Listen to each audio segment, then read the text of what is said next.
Sorry, guys, you can't see me. First of all, a few moments ago, I did a drop jaw, and then I did a big wow without saying any words or noise. So yeah, watch the YouTube version of this if you need to see the graphics. But that is a wow moment, really. My name's Carl Hinder, and you're listening to the Salon Help Good to Go podcast, the podcast for salon spa and clinic owners who want to grow with more structure, more confidence, and better results. Episode 57. Ann Vasey and Grapevine Marketing taking a look at paid Facebook ads, part 2. So they'll constantly be trying to do that to you. They'll also trying to get you on the phone to experts.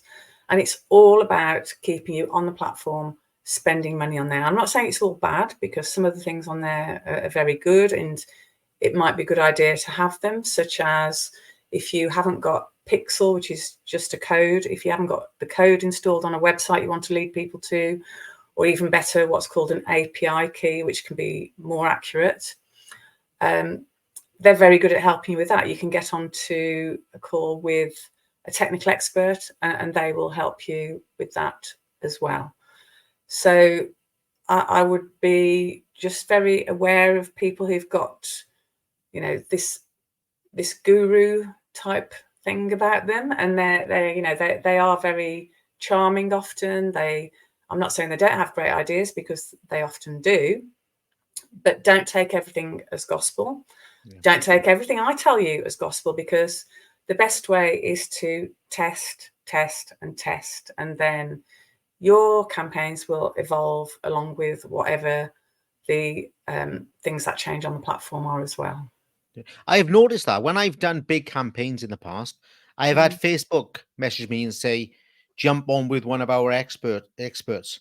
Yeah. And when I'm not spending much money with them, they don't message me. But when I'm kind of in the middle of a big, they say, jump on with us and we can help. No, I'm not. I never have.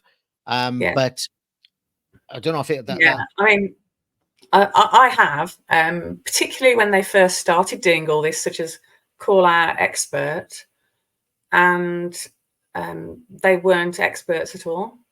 Oh, okay. They were almost reading from a script of what they wanted to steer you into doing. And so when I would talk to them about things that I would have thought they would have known the answers to it. So if I'd got an issue with something and I would ask them a question, how do you solve this? What would you recommend? They hadn't got an answer, because they aren't actually people on those calls who run Facebook campaigns. They've been recruited and they would have been trained in, this is what we want you to do. This is the point of this call. We want you to get more people doing X, Y, Z. And they all felt very much like that sort of a call. Now, whether it's changed very much, I don't know. The technical type calls can be better.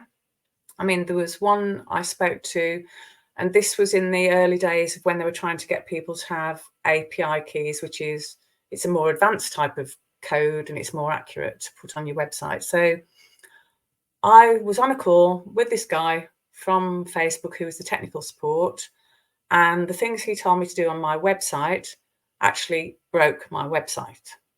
So sorry, guys. You can't see me. First of all, a few moments ago, I did a drop jaw, and then I did a big wow without saying any words or noise. So yeah, watch the YouTube version of this if you need to see the graphics. But that is a wow moment, really, isn't it? Yeah. Now, thankfully, I mean, it's a WordPress website, and because I knew how to use WordPress, and I can actually build sites on there, not that I choose to, because that's not what I like doing. But I knew how to fix it, and I could go back and put in all the plugins that he'd destroyed and rebuild it. But if I hadn't been in that position, I would have had to have gone to a web developer, got somebody to help me. It would have been, a cost involved in that.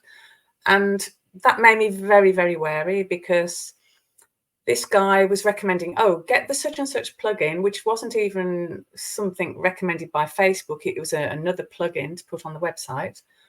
And it broke parts of the website, but it also removed the very important thing, which is the pop-up cookie disclaimer. So that disappeared completely from the website. So I wasn't being compliant with data regulations, which I'm very wary of. So thankfully I noticed that as well. So I had to reinstall all of that. And then the other thing to do with an API key as well, you can't just put your normal cookie disclaimer, and Facebook don't tell you this. You can't just have your normal cookie disclaimer because they are using other methods to get information. I don't know how. It's all very clever stuff. See, you do know things that we don't know. That's what I was getting at earlier. Through making lots of mistakes, yes. So yes, I've learned through doing lots of things wrong. So hopefully I can pass that knowledge on. But that was another thing. It was once you and Facebook will probably try on the technical side to say to you, join one of our calls because you need to have the API key because it's better for tracking and finding out about the people's behavior who are opting in to things. So yes, an API key is great to have, but I would say proceed with caution. If you've got a web developer, maybe get them to be in on the call along with yourself, and watch out for things like that the cookie disclaimer options might disappear, but you actually need to update those disclaimers as well, because you need to now tell people that you're using an API key, which does different things to just cookies. So you need to update that as well. Really very interesting. You can get yourself in all sorts of bother. And that sounds like a statement that says, don't do this yourself, but I don't mean that. Lots of you can do this at a competent level yourself, make some progress, do lots of learning, and who knows, it might be something that will be your forte. But we do need to kind of bring in the experts. I bring in experts for all sorts of things in my business, even though I'm highly competent in lots of these areas. We all have to do this, guys. And one of the things I want a little backtrack on you, Anne, because we touch on it multiple times in all our sessions, but this session as well. I want to go back to the target audience, because I was working with a brand new salon yesterday. Yes, it was all over the holidays. I was working with a new client, and it was a big operation. And they clearly, this was nothing to do with social media. This was just to do with overall marketing. They were trying to market to all sectors. So it was in the hair and beauty sector, but they were trying to market to 2-year-old children, 90-year-old ladies, gents who wanted grooming, and it was a real pickle. That's the best way I can put it. Yeah. I feel the same generally, and I know about social media and Facebook ads, and I know that Facebook ads are pretty good at kind of helping you pull out. So can we talk a little bit about how do we identify the audience to get the best result? Yes, it used to be the way we did it was to target very, very specifically. So when we were doing adverts, let's say 5 years ago, if we were, for example, offering something to do with a hair treatment or a beauty treatment, we would really analyze how we were going to target them. So it would be, is it people who are interested in skincare? Is it female only, which it usually would be? I would say always market to one or the other, unless it's definitely to everybody, because it's usually different language, different way that you're marketing it. If you're speaking to men or women, it can be a very, very different type of advertising. So first of all, yes, you can target on gender, which is the easy one. You can target on age, and you can target on location. They're the main ones that you do need to do. But the other ones, as I say, we used to be very, very specific, and we would look at interests of people. When we were actually targeting, say, beauty industry business owners, we would even look at things like professional organizations they were in, the industry magazines they were reading, the type of union they might be in, all of this sort of thing. And then if there was something that matched in Facebook targeting that was there, that corresponded to that, which often there was, we would use that in the targeting. So we might have a list of 100 different things that we were targeting for.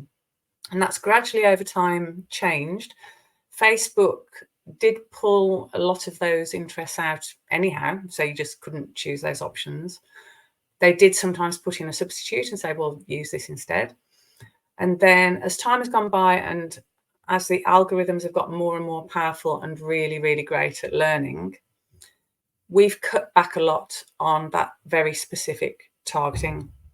So mostly you can stay broad, but as you said, you're going to be showing it to people of all ages, everybody. So the way you need to differentiate is to think about your wording. So it's either, yes, do some more specific targeting, or make sure that it's very clear in your advert at the top of the advert who you are targeting. So for example, if you were running an advert that was just in the London area, and it could be for a skin service or a hair service, your first line might be something like live in London and have skin concerns, or live in London and have hair concerns. And then you could list the concerns. And it wouldn't be, do you have, because that will get you into trouble straight away with Facebook. If you start calling people out saying they've got these problems in a very direct way, you won't get it through approval. So it could be live in London and have skin concerns, and then you could just put a hyphen, and then you could list or do it in a list with bullet points or emojis, however you want to do it. And you could list those concerns that whatever it is that you're offering is going to overcome. So it could be wrinkles, pigmentation, redness, whatever it might be that your solution is, you can list the problem. So straight away at the top of the advert, you know that it's going to be people in London because you've already said that, although Facebook doesn't always get that right. It will go outside the area even if you've specified it. The reason for that is it will also target people who've recently been in the area now. You can't just choose living in, which you used to be able to, which was great. So that has caused a few problems. And so they're living in London, so hopefully they'll see that at the top of the advert, and they've got these problems, and focusing on those problems will make them think, yes, I've got that problem, I want to know more, and they will read it. So you can get a little bit clever about the wording in your advert. And what, of course, will happen is it will become self-fulfilling. So the people who match that will start opting in. The algorithms will then be clever enough to think, oh, these are the type of people that you're getting opting in. We'll show it to more people who are like this. Now, it's not an exact science, but it does work. And we test and test and test. So even though Facebook now will say, oh, just do age, location and gender and keep it completely broad and wide open. Yes, we do test that, but we will also test against much more specific targeting. Sometimes if it's, say, for a very, very expensive treatment, you might also want to try and target what are called your high net worth individuals. So people who've got lots of money. So how do you target those? Because it doesn't give you that option of income in the UK. It does in the USA Facebook system, but not in the UK, as far as I'm aware at the moment, unless it's changed recently. But you can think about, well, what would they be interested in? They might be interested in luxury holidays. They might be interested in expensive cars. They might be interested in business class air travel. You have to start thinking a little bit more laterally, because it's never just as easy as saying, oh, I want to find all the people who've got lots of money. So you have to get a little bit clever about that as well. And the key is test and test again, because we don't presume ever that something that's working is going to keep working, and it won't always, because every campaign is unique. And so if we did keep the targeting broad, just as age, location and gender, and then found, well, this isn't really getting the right sort of people, which is why it's important for us to talk to our clients. We need their feedback. And if they say to me, well, I'm really not getting the right sort of people here, usually they will, because, as I said, the algorithms are clever enough to do it. And if you put the right wording in the advert as well, it usually will be. But if they fed back to me saying that's not working, we would then be looking at things like improving the targeting, maybe making it a little bit more restrictive on the targeting as well. Well, another wow. But it's right, isn't it? I mean, those are all the thought processes I have, and it is good that you target, and it's good to see Facebook changing all the time. Of course, it changes between businesses. It changes as well from business to business. If anyone is out there trying to do that, that'll be a different type of audience.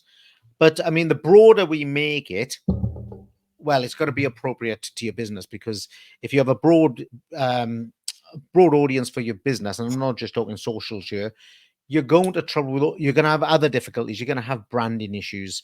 You're going to have, the whole marketing concept is more challenging when you don't know who your client is.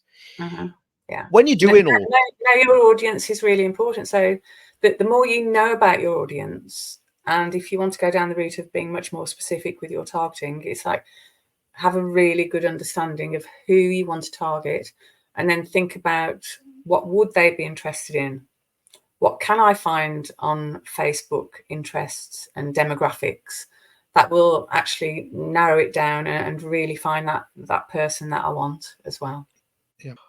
Okay. Now there's one area that I'm definitely not an expert in, and I might even have the terminology wrong, but I see a lot of it, and I see it on my computer screen, and I see it everywhere, about things like ad blockers and privacy controls. And do you think those things are going to get in the way, or, as you were saying earlier, yeah, they will for a while, but look, these machines, Facebook is so clever.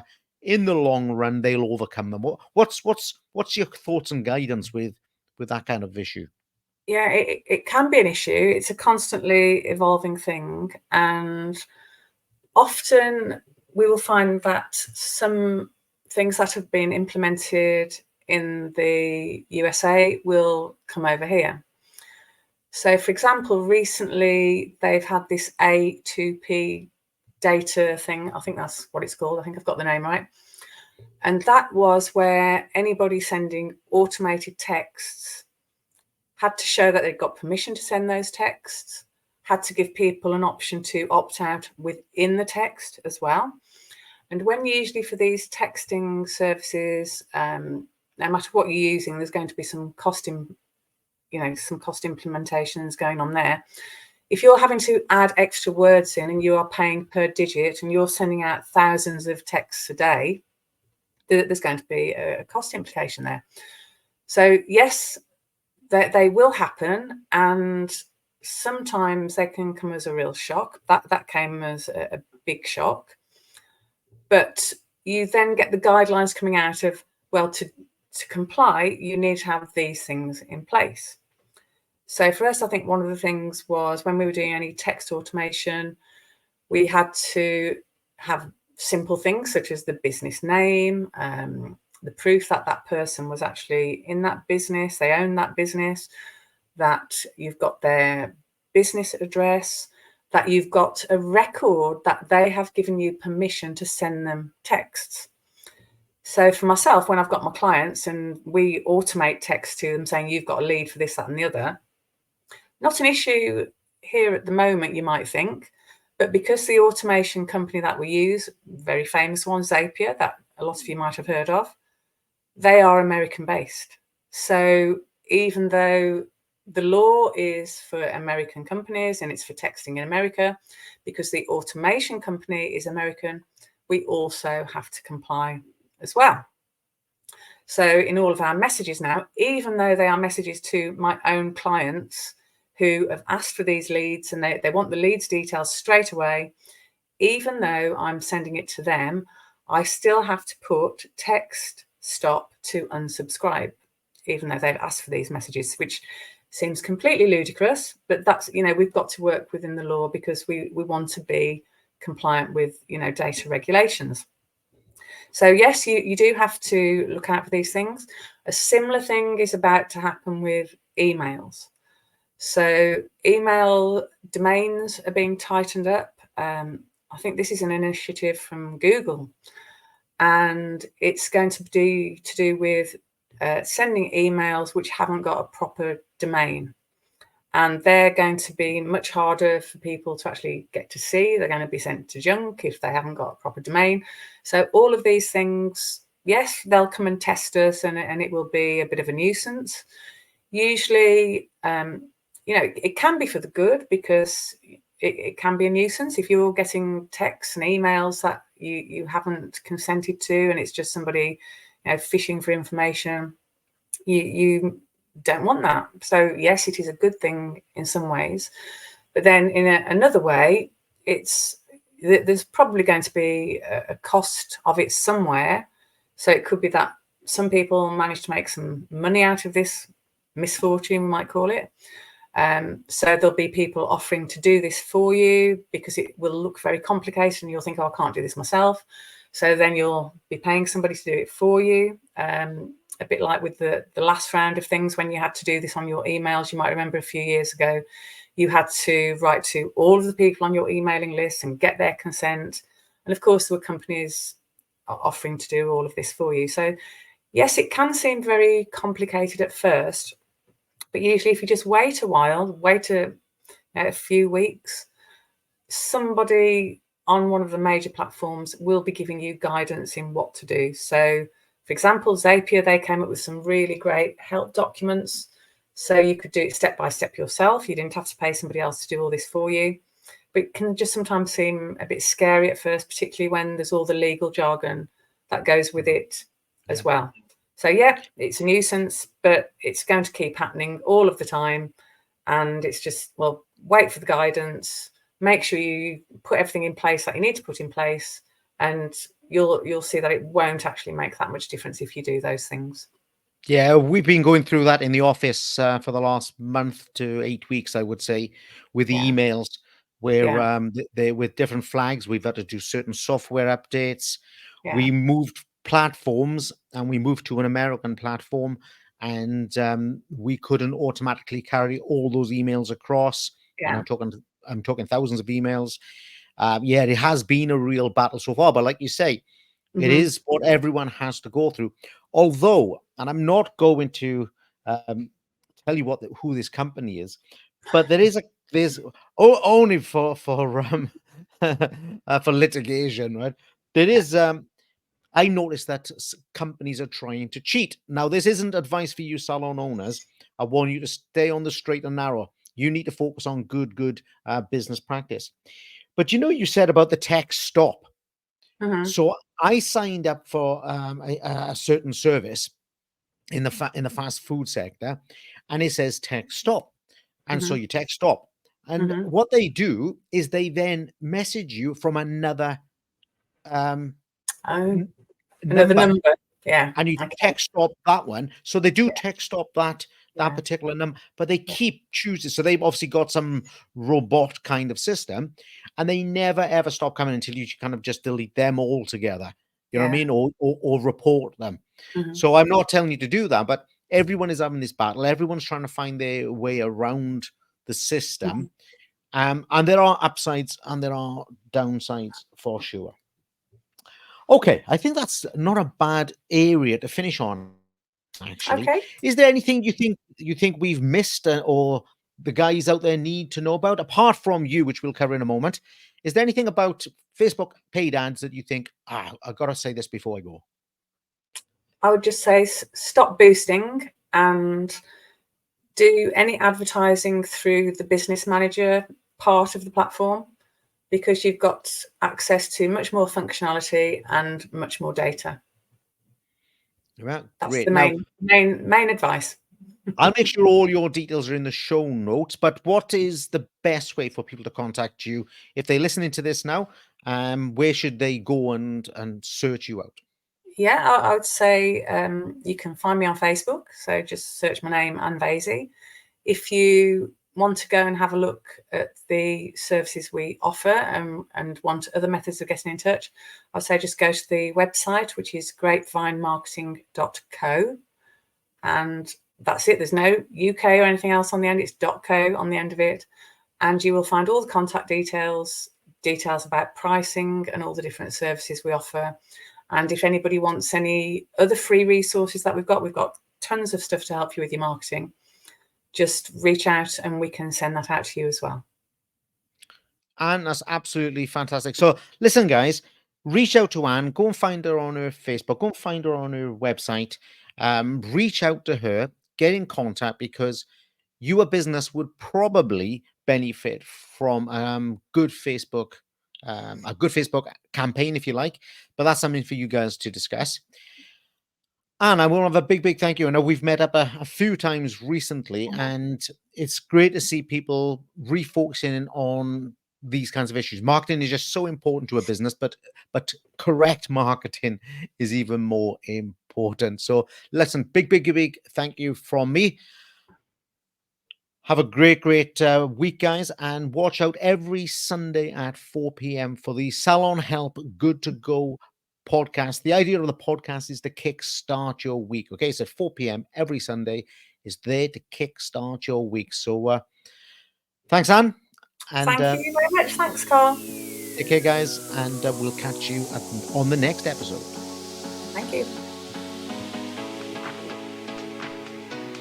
You've been listening to the Salon Help Good to Go podcast.